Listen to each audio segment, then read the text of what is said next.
Welcome to Chat SDG, a groundbreaking talk show that aims to engage with the world's brightest innovators to unravel potential of innovation in realizing sustainable development goals by 2030. As all of you know, fundraising is the lifeblood of any project. No matter what, funding is critical for undertaking path-breaking programs, and for that, we have specialists in the field. Today, we are in the presence of such a fundraising maestro from US, Gretchen Villegas. Hello, Gretchen. How are you? I am fantastic today. Thank you so much for this opportunity to talk about the Sustainable Development Goals. All right, then. So, diving straight into our questions to you, Gretchen. Tell us, Gretchen, how do your initiatives in global development address the challenges of poverty and vulnerability among children, especially in the face of ongoing uncertainties such as armed conflicts and climate change? Yeah, that's a great question. We know that armed conflict and climate change is happening in so many places right now and displacing not only children, but their entire families. They're displaced, and I believe the United Nations have actually quoted 78 million children are displaced currently and not even in school. So they're not in their country and they're not in their school. They're not even where they can speak the same language. So it's very difficult. And one example I can share is in the northern part of Uganda. There was a refugee camp in northern Uganda where we were implementing a project, and they were refugees from the Republic of the Congo, Democratic Republic of the Congo. And since we were doing a conservation farming project, we were able to actually work with that community and ask that there be some land given to them by the government. And what was great about it was that we were able to work with them, just like everybody else in northern Uganda, and give them some productive activities to do and to supplement the food that they were receiving in subsidy from Uganda. So it's a serious issue, and absolutely we all need to come together to figure out how we can help all of those displaced. Absolutely. Displacement, migrations, whether they are forced or seasonal due to farming or otherwise, puts people in at risk. And as United Nations says, viewers, triple billion is our target. The aging, the females and adolescents and young are the most vulnerable in these transitions that are happening. There is no access to potable water and no livelihood, as Gretchen mentioned. All right, Gretchen, so to our next question to you, can you tell our viewers what are some of the strategies employed by your organization to disrupt poverty and empower vulnerable children, particularly in terms of building inclusive systems and fostering sustainable solutions? Yeah, it is all about systems. You're absolutely right. Children and their families that are in poverty are left outside productive systems, and that's why they continue to be in poverty. So what organizations I have worked with have done in the past that has worked well is to figure out what's hindering the vulnerable community from being left out of the system. How do we bring them into the system, right? How do we break that cycle? And what I can tell you is that there's a few examples of things that we've done in the past. One, bringing access to information, access to new skills, access to finance, setting up micro, small, medium enterprises. For instance, it could be in a dairy producing area. We could help the youth learn how to become transporters of milk, or help a family set up a feed manufacturing mill and help them with startup costs and how to manage a business. So once you bring the vulnerable inside the system, they can be productive along with everyone else. So it completely has to do with breaking that cycle. And in order to break a cycle, you have to disrupt the system to make sure the vulnerable is now included in the system. Thank you very much, Gretchen. You've actually, the point that you've mentioned of inclusivity and bringing some organization to disrupted lifestyles of vulnerable communities actually helps them get training wheels in the journey of, them getting, adjusted to new life cycles in lands unknown, in people and languages that they do not understand. Wow, so beautifully put, Gretchen. Thank you so much. Okay, to our next question then. Tell us, in what ways do public-private partnership contribute to the success of your global development programs, and particularly in enhancing collaboration and sustainability? In today's world, we cannot tackle these big challenges without working together, right? And for so long, we've had that siloed separation between for-profit and nonprofit, thinking that nonprofit works with vulnerable communities and for-profit makes a profit.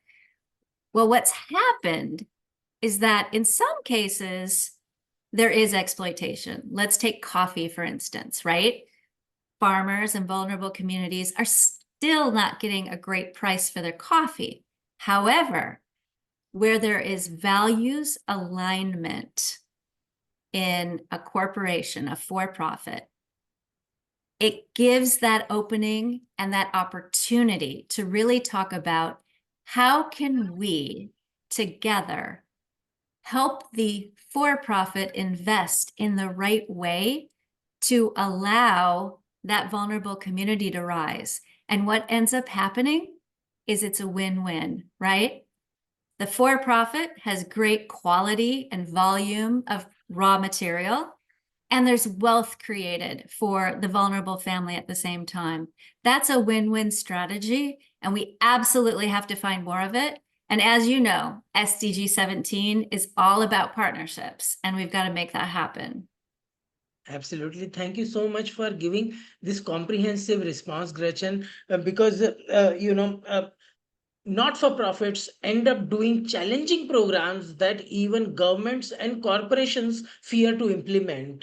It is the boots on ground that not-for-profits provide in delivering the knowledge of the corporates, the wealth of the corporates to ground, and policies of the government to the last mile. So really proud of the work that you and your organization are undertaking in voicing this and considering, as you mentioned earlier, the significance of education, clean water, food security, uh, um, and housing for children, housing for children's rights. How does your organization prioritize and address these key areas in its initiatives?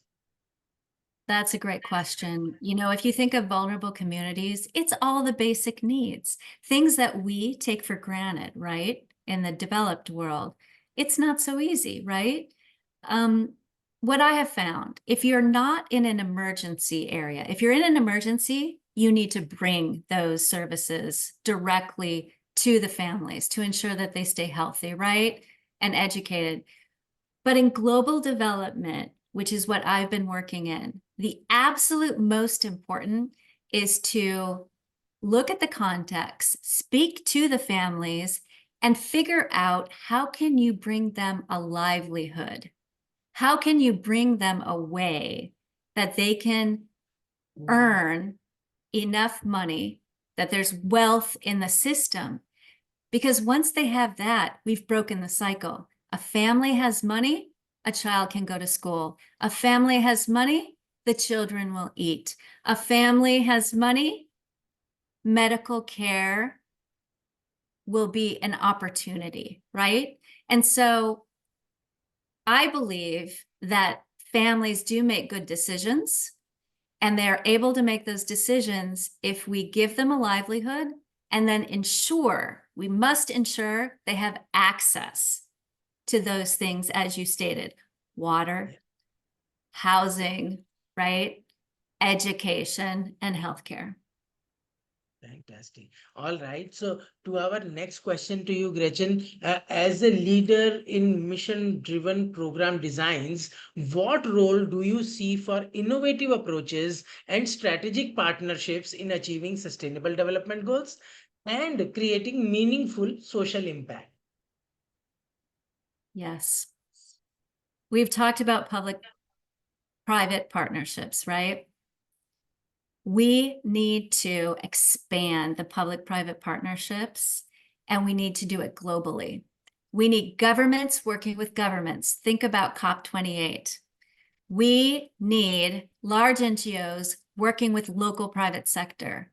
We need local community groups receiving funds to implement their own projects, right?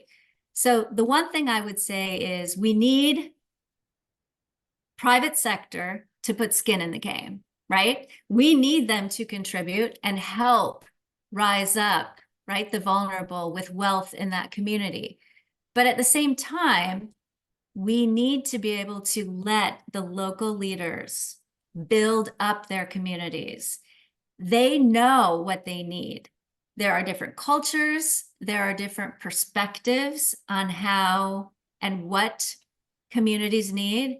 And we need to make sure that we're open, we're flexible, and we're willing to make the changes that we need to, right, on the global and humanitarian aspects, so that we can actually be responsive, right? We can be responsive to what local leaders are asking for help with. I think that's the main change. It's not about, oh, I have $10 million, this is what I'm going to do with it. It now has changed. And I think Davos and those discussions have really brought it home for us. Local communities can make sustainable, innovative change, but we need to change the way we're delivering the philanthropy.